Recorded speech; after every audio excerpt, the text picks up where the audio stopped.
Hello, good day again. This is me, and with me is Sir Taper, and we are in Australia in our farm. These are our cows. No, these are our cows, and with me is my cowboy. Where's my cowboy? Cowboy. Come here, cowboy. Cowboy. Talk ka ng cowboy. My cowboy is surprise. So this is our cow. Already. And my cowboy is, come here, cowboy. So these are our cows, and what can you say about our cows? So amazing.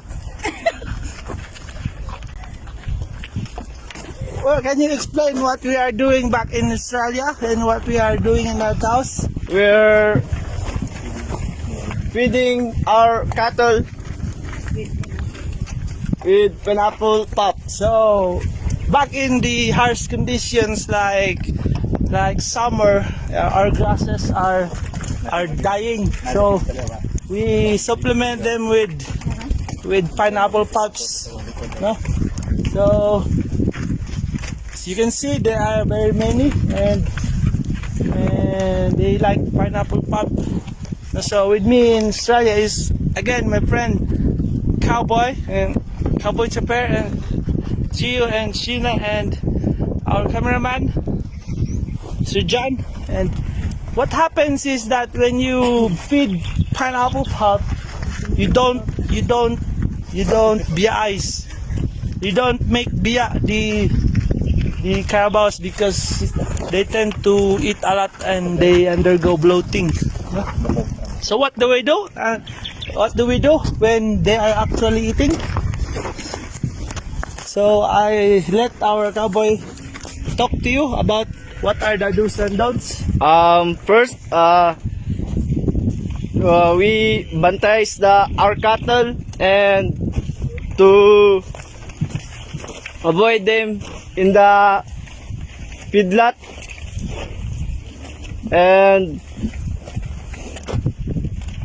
that's all. You bantayize the animals that they will not sungagize you also. So they will not sungagize and not hulugize in the feeding trough, just like the cowboy said. So you have to watch them not falling inside. No?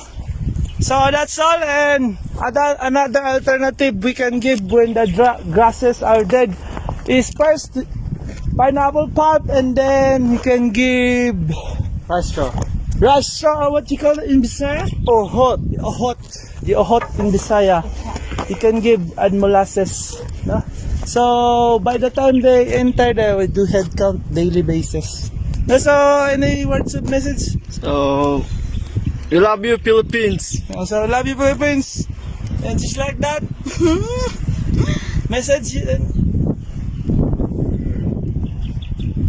Good luck. Bye-bye. Gio, what's your message back in Philippines?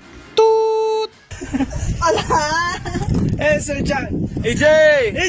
Shout out to AJ! Mamahalin back in the Philippines. We miss you so much, and we have to bring a lot of pasalubong. So thank you, and see you in the next vlog. Bye-bye from Australia.